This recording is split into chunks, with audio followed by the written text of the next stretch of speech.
talk about a subject that's getting nearer and dearer to many of my peers' hearts lately.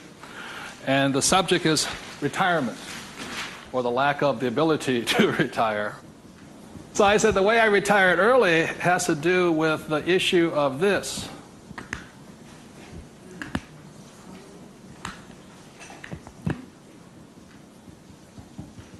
Debt versus what? Equity. The reason I could retire early was because I'm in debt. I borrowed my butt off to retire early. The average person is going to take to 65, 75 as long as possible because they're trying to retire on what? Equity. In other words, they're going to try and use their hard-earned cash to retire, where I would rather use the bank's money to retire. So I am in debt up to my eyeballs. Because the reason is I know some of you out there, because I'm sure some of your parents told you to get out of what? Debt. Well, that's not that intelligent. Because you have to know there's good debt and what? Bad debt. And most people are loaded with what? Bad debt. And if you want to get rich, load up with what? Good debt. And the question I asked those bankers, I said, let me ask you this. How long would it take you to save $1 million? I'll ask you guys, how long would it take you to save $1 million? A couple of years at least, right? Yeah. How long does it take you to borrow $1 million? About 10 minutes. If you have good financials. And that's the difference. And that's the price people pay for not being educated in this world, to think that they have to work hard, save money, and finance your retirement on equity. I'd rather do it on debt. And the way I do it on debt is my banker will always lend me money on a thing called real estate. Always. They will not lend me money to buy stocks, but they will lend, even if it's bank of what stock, their own stock, they won't lend me $1 million for 30 years at 8%. But I find a commercial building, $1 million, 8%, 30, they're all day long. The thing that scares me right now is never have so many people in the history of the world bet their retirement on the stock market. And they've bet real money.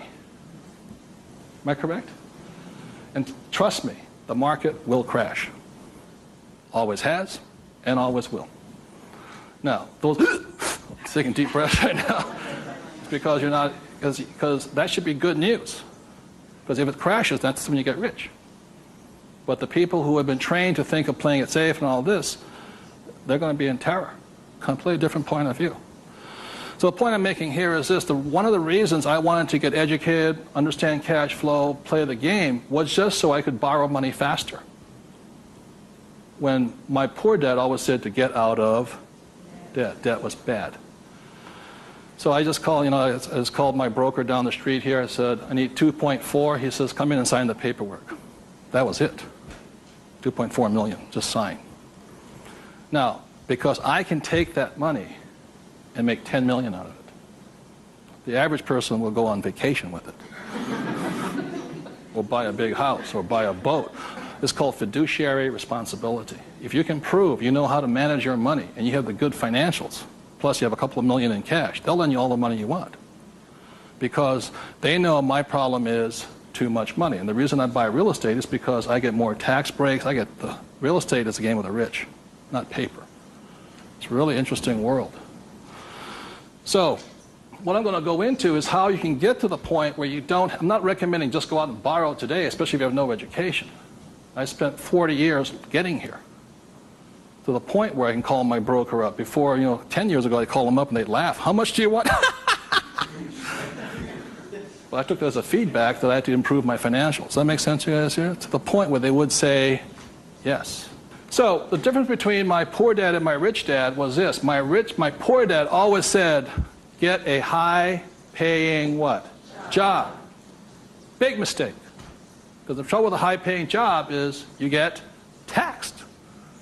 So my rich dad said, that was my poor dad, high-income job. That was the key to success. That's a very middle-class, pedestrian point of view.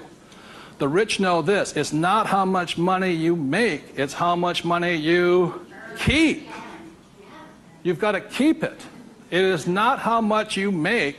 It's how much you keep. It's called the income to expense ratio.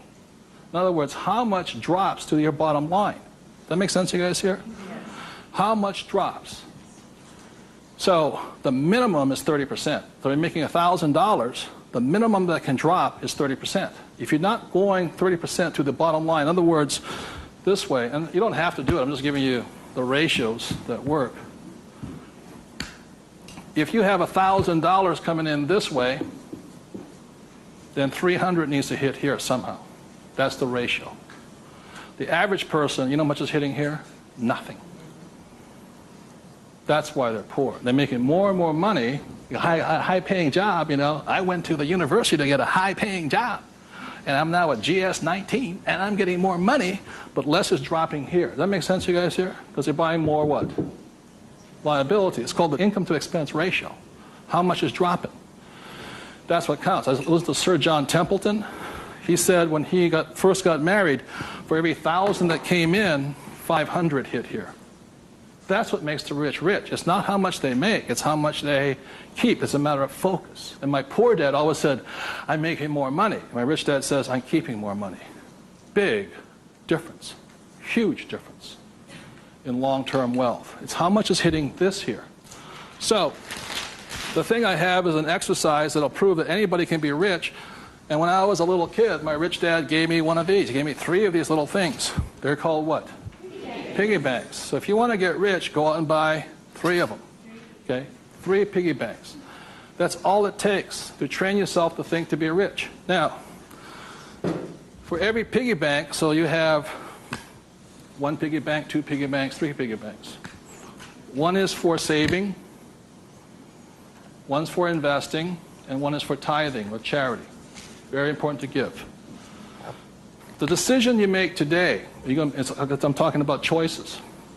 You can say, well, that's too simple, you know. But the choice you make is for the rest of my life, or for the next 90 days, whatever you can handle, how much am I going to put in each bank every day? Not once a week, every single day. Because what you're training is your brain to think like and act like and be like a rich person. You're dropping it to the bottom line.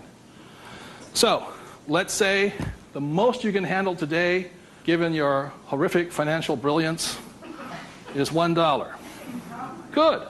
Now, I don't care the dollar amount, but I do care that you do it. It's like going to the gym and saying, you know, today I look like a sumo wrestler, but tonight I'll look like Arnold Schwarzenegger. It's not possible, you know what I mean? It's not going to happen. So how many people right now could say for the rest of your life, with 3 piggy banks, you'll put $1 a day away per bank? Good, right? And it's not, and everybody can do it. But the problem is, most people won't. And that's the difference. But once it hits your piggy bank, it's yours for the rest of your life. You pass it on for generations. That's what the rich do. The middle class finds some cheap and tacky excuse to break the bank. Am I correct? You know, I got to spend this money. That was my poor dad. Well, if I make more money, I'll get a pay raise next year. The government, you know, be a GS-19. But they kept breaking the bank. Now, it has nothing to do with the dollar amount. It has to do with the habit, the way of thinking, that this is more important to me than eating. It's more important than my kids' clothes. More important than everything else is this. This is first. So start with $1. Everybody can do that. All it is 0 to go to 10. Now, at this point, people say, well, that's not that tough. Try $10 a day. Then you see some heartbeats. At that point, you're now at the boundary of what's possible for you. It's only a 0 added on to it. And you want to spend it. Now, if this becomes easy at $10, then just up it to, and you'll find your heart rate going up. So when people say, well, this is a simple exercise, I'm beyond it, then try going to, it is not the dollar amount. I mean, it's not the things, it's the habit. And you know you're a stud.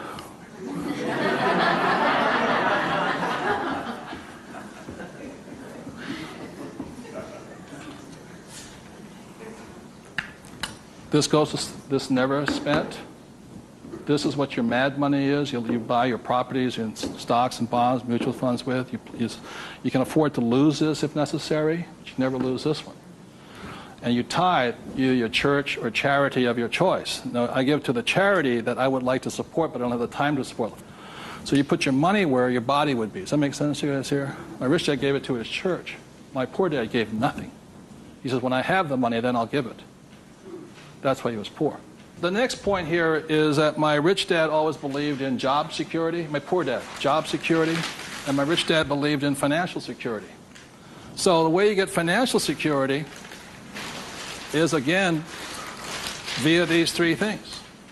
This is the basis of it. Savings, investing, tithing. So the way you get financial security is start with this, and then I start investing with this. Does that make sense? My investing account, this is when I had my fun. I play with that money.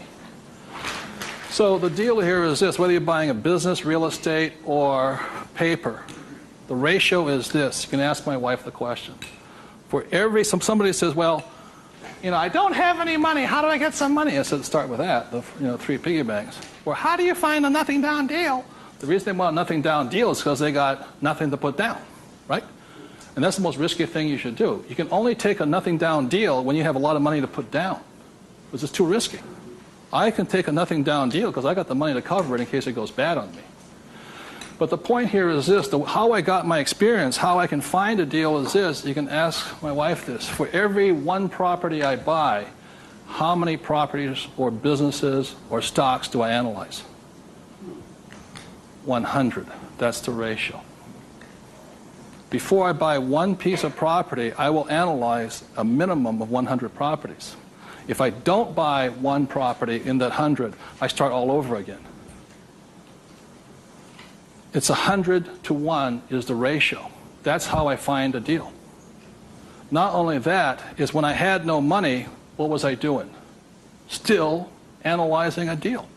It's 100 to 1 before you can find one deal. And people come, I went with a ride with a realtor and we found one property and we bought it. I said, how many did you look at? Just that one. That's an idiot, not an investor. They have no clue. The way you want to find out the market trends, the ups and downs, the ins and outs, is you got to analyze 100 deals. Out of that 100 deals, you put in offers on 10. Because 90 are bad. But in the practice of analyzing the deal, you get smarter. I learn more. I learn something from each deal I look at. Of the 10 I invest in, or I put offers in, I might get 3 accepted. Now, this comes from my friend Dolph DeRoos, who's a real estate genius. He says, if this number is like 6, what does that mean? You're offering too much money. That means you're not being tight enough. You've got to screw it down a little bit more. It gets down to nobody accepting you're too tight. So you want to keep it in this ratio. Of that, you'll buy one property. When people say, how did I get my education? I got my education evaluating deals. I estimate to this day right now, I've looked at over 50,000 deals. That's how I got smart. Instead of going to work, I look at deals. If I'm buying a business, the ratio is the same. 100, 10, 3, 1. If I'm buying a stock in a company, I've got 100 companies, same ratio. Everybody can do that. Does it cost them any money? No, not at all. It's free. When I go on vacation with my wife, Kim, she knows where I'm going to wind up. It's a real estate office or a brokerage office because it's a habit. So this is what gave me financial security, and what my poor dad focused on was what? Job security. He had no assets when he lost his job. Okay? 30 seconds, please discuss that ratio. 50,000 properties I've looked at now.